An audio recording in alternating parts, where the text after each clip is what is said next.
Hello friend, नमस्कार। मैं निशा सिंह आप सभी का स्वागत करती हूँ अपने इस यूट्यूब चैनल कॉन में। जैसा कि आप स्क्रीन पर देख रहे हैं, दिल्ली सब ordinate service selection board DSSB का जो ऑफिशियल नोटिफिकेशन है, वैकेंसी की जो नोटिस है वो आ गई है। यहाँ पर आप देख सकते हैं, only online application will be accepted, यानी कि ऑनलाइन मोड में आप अप्लाई कर सकते हैं। जो फॉर्म भरने की तिथि है, स्टार्ट हो रहा है ऑनलाइन एप्लीकेशन फॉर्म का लिंक, वो 19/10/22 से, यानी कि कल से आपका 19 अक्टूबर से आपको लिंक अवेलेबल होगा वेबसाइट पर फॉर्म भरने के लिए। और क्लोजिंग डेट जो हमारा यहाँ पर है 18/11/2022, यानी कि 18 नवंबर तक आप फॉर्म को भर सकते हैं। लेकिन मैं आप लोगों को बस सजेस्ट करना चाहती हूँ कि 18 से पहले भर लीजिएगा, क्योंकि साइट बहुत बिजी आता है। तो 12-13 तक आप सभी लोग हैं जो फॉर्म को भर लीजिएगा। उसके बाद जो यहाँ पर लाइब्रेरियन के लिए पोस्ट कोड है 37/22 है। Name of the post librarian है। नेम ऑफ द डिपार्टमेंट यहाँ पर डायरेक्टरेट ऑफ एजुकेशन है। ग्रुप बी है। ग्रेड पे जो है यहाँ पर आपको 4600 का ग्रेड पे दिया जाएगा, यानी कि वही 48-49 हजार के आसपास का पेमेंट होगा आपका स्टार्टिंग पेमेंट। टोटल जो यहाँ पर सीट रहेगा 100 सीट 100 रहेगा आपका। उसके बाद इसके बाद भी और भी वैकेंसीज है यहाँ पर पोस्ट के लिए निकली हुई है। असिस्टेंट टीचर के लिए, ट्रेंड ग्रेजुएट टीचर के लिए, डोमेस्टिक साइंस टीचर के लिए, फिजिकल एडुकेशन टीचर के लिए। बट यहाँ पर जो है हम लोग बात करेंगे स्पेशली जो है लाइब्रेरियन पोस्ट के लिए बात करेंगे। आज हम लोग जो कंप्लीट ओवरव्यू है यहाँ पर लाइब्रेरियन के लिए क्या क्या रिक्वायर्ड डॉक्यूमेंट्स एंड डिटेल्स क्या क्या रिक्वायर्ड है उस पर बात करेंगे। ठीक है, तो candidate must apply online through website. ये आपका जो है DSSB का जो ऑफिशियल जो वेबसाइट है ये है आपका। एप्लीकेशन फॉर्म जो सेवरल पोस्ट के लिए है उसके लिए ये डायरेक्ट लिंक अवेलेबल होगा। ठीक है, 19 तारीख को। उसके अलावा यहाँ पर हम देख लेते हैं पोस्ट कोड 37/22 जो कि लाइब्रेरियन के लिए है। यहाँ पर एडुकेशन क्वालिफिकेशन क्या मांग रहा है, तो सबसे पहले डिग्री फ्रॉम रिकॉग्नाइज्ड यूनिवर्सिटी और इक्विवेलेंट, यानी कि आपका डिग्री होना चाहिए किसी भी फील्ड में हो, चाहे वो ह्यूमैनिटी में हो, कॉमर्स में हो, साइंस में हो, किसी में भी अगर आपने डिग्री किया है तो आप एलिजिबल है। ठीक है, या फिर उसके इक्विवेलेंट भी अगर आपका है तो भी आप एलिजिबल है। दूसरा क्या मांग रहा है यहाँ पर, बैचलर डिग्री और equivalent diploma in library science और रिकॉग्नाइज्ड यूनिवर्सिटी इंस्टीट्यूट और इक्विवेलेंट, यानी कि अगर आपका लाइब्रेरी में अगर आपने बिलीज किया हुआ है बैचलर डिग्री और अगर आपने डिप्लोमा भी किया है तो भी आप एलिजिबल है। ठीक है, यहाँ पर एक शर्त क्या है कि डिप्लोमा 12th के बाद भी होता है। ठीक है, तो अगर आपने 12th के बाद डिप्लोमा किया है तो आप इस पोस्ट के लिए एलिजिबल नहीं है, क्योंकि फर्स्ट में यहाँ पर आपका डिग्री मांग रहा है, यानी कि आप ग्रेजुएशन किए हो। तो ये ध्यान रखिएगा, 12th के बाद जिन्होंने भी डिप्लोमा किया है वो इस पोस्ट के लिए एप्लीकेबल नहीं है, क्योंकि यहाँ पर ग्रेजुएशन होना भी अनिवार्य है। ठीक है, पहला पॉइंट में आपका ग्रेजुएशन अनिवार्य है। दूसरा में अगर अगर आपने ग्रेजुएशन के बाद बैचलर किया है या डिप्लोमा किया है तो आप फॉर्म को भर सकते हैं। तीसरा क्या है, experience of 2 years in library या कंप्यूटराइजेशन ऑफ लाइब्रेरी। ठीक है, अगर आपके पास एक्सपीरियंस नहीं है 2 साल का लाइब्रेरी में तो आपके पास जो है 1 year का सर्टिफिकेट, कंप्यूटर एप्लीकेशन फॉर्म और रिकॉग्नाइज्ड इंस्टीट्यूट और इक्विवेलेंट, यानी कि अगर आपके पास एक्सपीरियंस नहीं है 2 साल का तो सर्टिफिकेट कोर्स जो आता है कंप्यूटर का 1 साल का वो भी अगर आपने कर रखा है तो आप इस पोस्ट के लिए एलिजिबल है, आप अप्लाई कर सकते हैं। लाइक DCA आप यहाँ पर अगर आपने 6 मंथ वाला किया है तो आप फॉर्म को नहीं भर सकते हैं। हाँ, वही 1 साल का ADCA होता है, वो अगर आपने किया है तो आप अप्लाई कर सकते हैं। उसके अलावा भी बहुत सारे कोर्सेज हैं कंप्यूटर के जो 1 साल के होते हैं, लाइक वेब डिजाइनिंग है आपका, VFX एंड एनिमेशन है, टैली है, डिप्लोमा इन IT है, data entry operator, hardware and networking, programming language courses.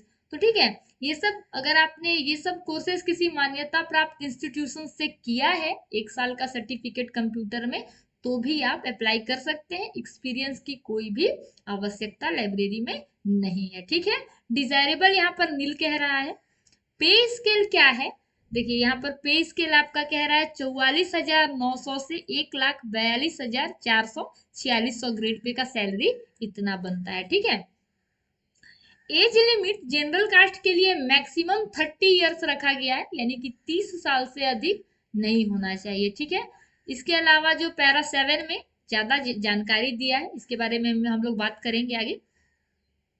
Next different different post code के लिए है ये। ठीक है, असिस्टेंट टीचर के लिए ये है आपका, अगर आप उसके लिए एलिजिबल हैं तो चेक कर लीजिएगा। ठीक है, उसके अलावा भी ये अलग अलग पोस्ट के लिए, फिजिकल एजुकेशन टीचर के लिए। हाँ, नेक्स्ट हम देखते हैं एलिजिबिलिटी क्राइटेरिया क्या कह रहा है, वही सेम, सिटीजन ऑफ इंडिया के होने चाहिए। नेक्स्ट क्या है, कैसे अप्लाई करना है, तो आपको ऑफिशियल जो वेबसाइट है DSSSB का, उस पर जाना है, अच्छे से फॉर्म को फिल करना है। ठीक है, उसमें आपको कोई परेशानी नहीं होगी। ठीक है, नेक्स्ट एप्लीकेशन पेमेंट क्या है, हम देख लेते हैं कि कितना पेमेंट यहाँ पर लग रहा है, फॉर्म को भरने की क्या फी है। तो जनरल कास्ट के लिए यहाँ पर 100 है।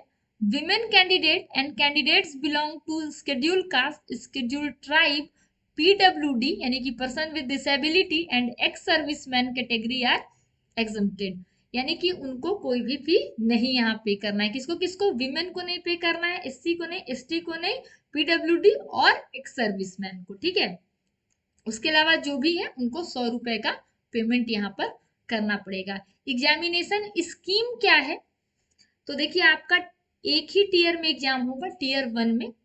ठीक है, 37/22 पोस्ट कोड के लिए मैं बता रही हूँ यहाँ पर, यानी लाइब्रेरियन के लिए। ठीक है, यहाँ यहाँ 2 फेज में एग्जाम नहीं होगा, अच्छी बात है, एक ही फेज में एग्जाम है, 2 घंटे का एग्जाम होगा आपका। टोटल जो क्वेश्चंस रहेंगे वो 200 रहेंगे, टोटल मार्क्स जो रहेगा 200 रहेगा, यानी कि हर क्वेश्चन के लिए आपको 1 मार्क्स मिल रहे हैं यहाँ पर। ठीक है, यानी कि टोटल जो ग्रैंड टोटल है आपका 200 क्वेश्चन 200 मार्क्स के लिए है। सिलेबस सेक्शन ए और बी करके आपका रहेगा यहाँ पर। सेक्शन ए में जो क्वेश्चंस रहेंगे आपके 100 मार्क्स के, और सेक्शन बी के भी जो रहेंगे वो 100 मार्क्स के, मिला के 200 हो गए। सेक्शन ए में आपका जनरल अवेयरनेस से रहेगा, GS से 20 नंबर का, जनरल इंटेलिजेंस से यानी कि रीजनिंग से 20 नंबर का, arithmetical and numerical ability math से 20 नंबर का, test of Hindi language and comprehension से 20 नंबर का, test of English language and comprehension से 20 मार्क्स का, टोटल मिला के 100 हो गया। सेक्शन बी जो आपका है, MCQ of 1 marks each from the subject concern as per the qualification prescribed for the post, मतलब जैसे कि अगर आप यहाँ पर लाइब्रेरियन के लिए हम बात कर रहे हैं तो 100 मार्क्स के क्वेश्चन आपके रिस्पेक्टिव सब्जेक्ट, यानी लाइब्रेरी साइंस से 100 मार्क्स के क्वेश्चन यहाँ पर पूछे जाएंगे। ठीक है, तो 100 में आपका सब रहेगा, रीजनिंग, मैथ, हिंदी, इंग्लिश। ठीक है, और 100 मार्क्स आपका रिस्पेक्टिव जो आपका सब्जेक्ट है उससे रहेगा, यानी कि लाइब्रेरी साइंस से। तो यहाँ तक आप लोगों को सब क्लियर है। नेक्स्ट हम देखते हैं, यहाँ पर एक चीज और है, 0.25 मार्क्स जो है आपका यहाँ पर डिडक्ट किया जाएगा। Negative marking will be applicable and deduction 0.25 marks will be made for each wrong questions के लिए। आपको अगर आप एक गलती करते हैं तो आपका 0.25 मार्क्स काटा जाएगा। ठीक है,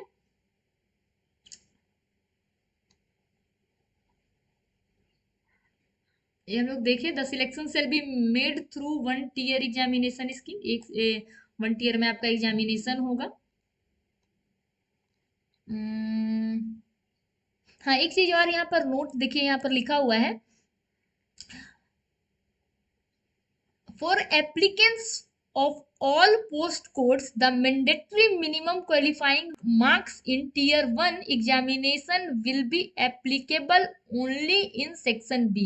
यहाँ पर जो क्वालिफाइंग मार्क्स है वो आपका ओनली सेक्शन बी के लिए है, यानी आपका रिस्पेक्टिव सब्जेक्ट जिससे आप इसके लिए एग्जाम दे रहे हैं, लाइक लाइब्रेरियन के लिए तो लाइब्रेरी साइंस, तो क्वालिफाइंग मार्क्स आपका हमेशा सेक्शन बी के लिए रहेगा। ठीक है, स्पेसिफिक सब्जेक्ट के लिए there will not be any minimum qualifying marks in section A. Section A के लिए आपको यहाँ पर क्वालिफाइंग मार्क्स नहीं है, क्वालिफाइंग नेचर आपका सेक्शन बी है, ठीक है। बट आपका जो फाइनल मेरिट लिस्ट रहेगा वो सेक्शन ए और सेक्शन बी दोनों के मार्क्स के ऊपर ही बनेगा। तो आपको अच्छे से प्रिपरेशन फर्स्ट पेपर के लिए भी करना है और सेक्शन ए के लिए भी और सेक्शन बी के लिए भी, ठीक है। यहाँ पर हम देख सकते हैं क्वालिफाइंग कितना है। तो जनरल के लिए आपको लाना है 40%, ओबीसी के लिए 35%, एससी एसटी और पीएच पीडब्ल्यूडी के लिए आपका 30%, ठीक है।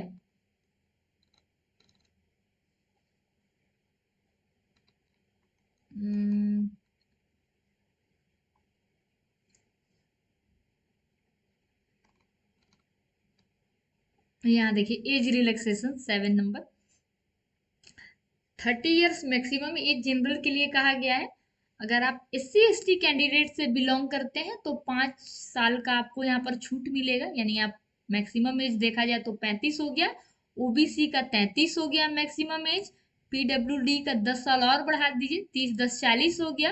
अगर आप पीडब्ल्यूडी हैं प्लस एससी या एसटी हैं तो 15 साल का, यानी कि 30 10 45 साल मैक्सिमम एज हो गया। और अगर आप पीडब्ल्यूडी प्लस ओबीसी हैं तो 13 साल हो गया, ठीक है, 43 ईयर मैक्सिमम एज। देख लेते हैं नोटिफिकेशन में और कोई इंपॉर्टेंट पॉइंट्स है या नहीं।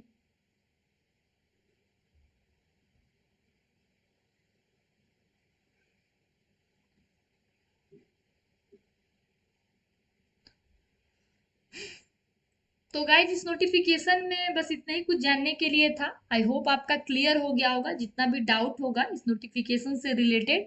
अगर इसके अलावा भी कोई डाउट अगर आपको होती है इस नोटिफिकेशन में तो आप कमेंट बॉक्स में मुझे कमेंट कर सकते हैं, मैं वहां आपको रिप्लाई कर दूंगी। तो गाइज अगर आपको ये वीडियो पसंद आई तो ज्यादा से ज्यादा लाइक करें, शेयर करें, सब्सक्राइब करें और हाँ बेल आइकन को प्रेस करना ना भूलें ताकि आपको लाइब्रेरी से रिलेटेड कोई भी अपडेट आपकी मिस ना हो और आप अप टू डेट रहें। तो गाइज मिलते हैं नेक्स्ट वीडियो में कुछ नए जॉब अपडेट के साथ, तब तक के लिए बाय बाय।